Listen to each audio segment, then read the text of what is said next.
up for Annabella. Our last act for the evening. I've shared a stage with him before. He's very funny. Yoav, Tourel.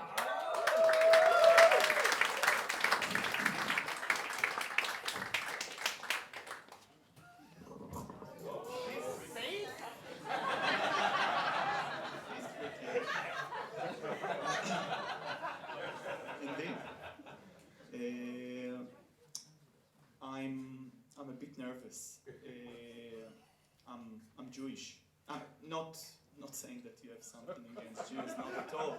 But you see, as a Jew, the first social event ever that I attended, a big guy with a beard and a knife cut a bit of my penis. Now, I actually think that he cut more than a bit, but it's. I have 4 kids, so it's working. Having 4 kids means that I know quite a lot about public toilets. The places that they took me to, the smells that I explored. I can actually rate public toilets in Sydney. I can be sort of the Michelin of public toilets. I can tell you horrendous stories about, for example, the toilet in Manly Beach, where even taxi drivers can't drop their shit in the right place, or Mecca's in Green Square, domestic airport, Randwick, Pacific Highway, and it goes on. That's the other side of the Happy Meal. But all the way to the most luxurious one. There is one in Bondi Junction in Westfield, level 4, opposite to Lululemon. The smell is delicious, sort of lemonade. Overall, Eastern suburb sheet smell better, but yeah, it's really good. Now, my number 1 tip for young parents is wee before you leave home, because it just removes lots of stress when you're out and about. The amount of times that I used half a toilet paper to wrap the toilet seat, shouting at the kids, don't touch, only to see them crawling on the floor and licking the toilet bowl like it was a Sunday party night.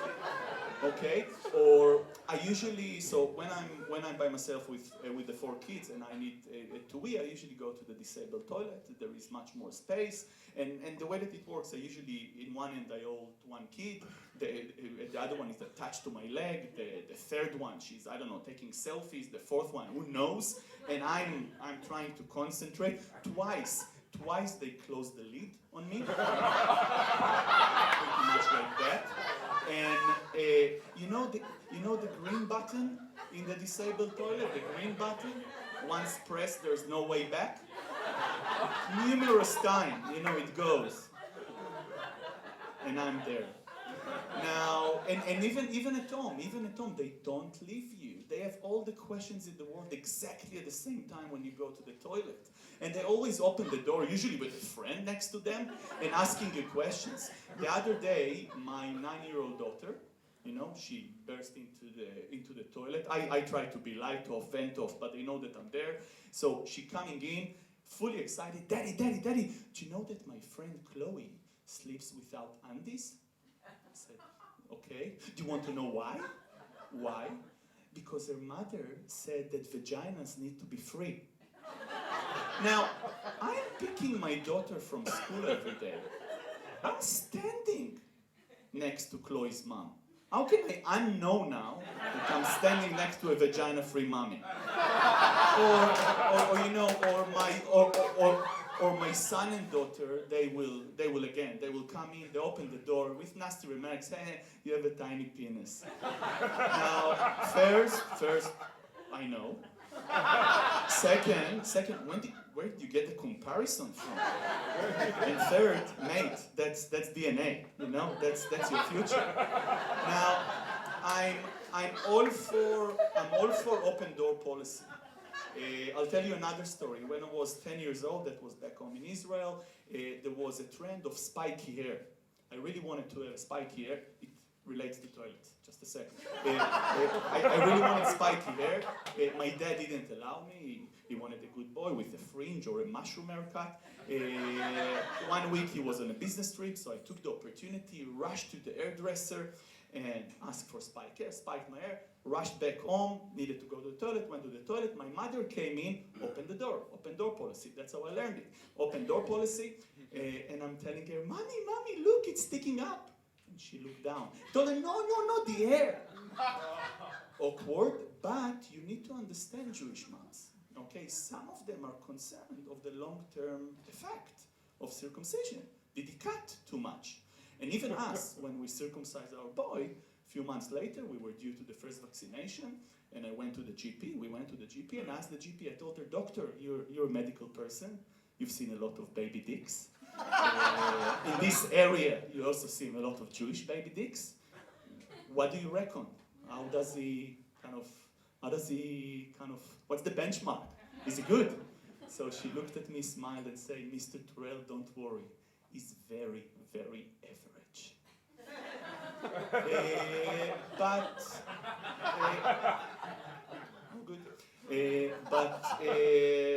Back to public toilets.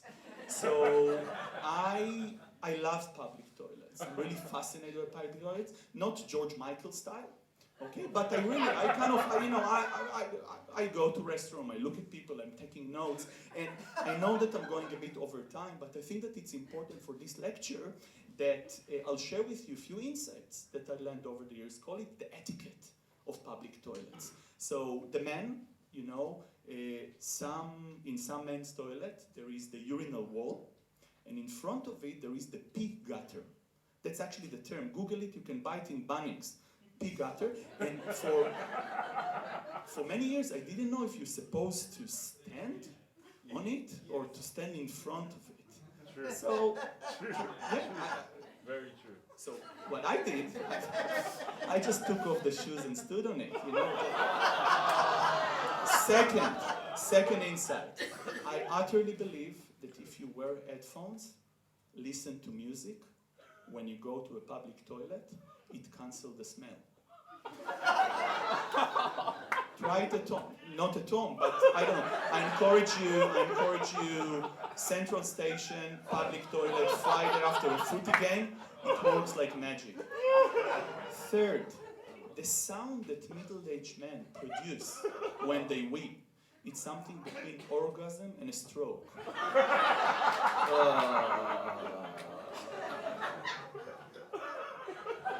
Like that.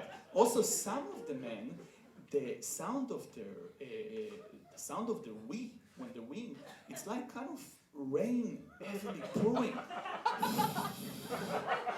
Mine is like an angel whistle. Next one. I can't concentrate when people queue behind me. I just can't. Definitely don't speak with me when I'm doing it. And don't look down. There's nothing to see. It's not a big deal, as she says. Now the one that actually makes me feel good about my penis is my grandma. So God bless her. God bless her. She's also 96 years old. 96 years old. Every birthday she sends me undies. That's like, I don't know, that's like the Jewish Christmas sweater. So every year she sends me, and it's always extra large. Now I'm thinking, you've been there, You've seen it. You know the Tourel dicks. You know how we are. We're not NBA players. But she knows kind of what made me feel well. Now, last story before we go. A few months ago, went to, it's the last Jewish dick story, I should say. A few months ago, went to Cook and Phillips swimming pool, swam, then went to the showers, changed. As I was changing, a nice gentleman, approached me, was walking with a smile, looked down, looked up, gave his hand and said, Shalom. Thank you very much.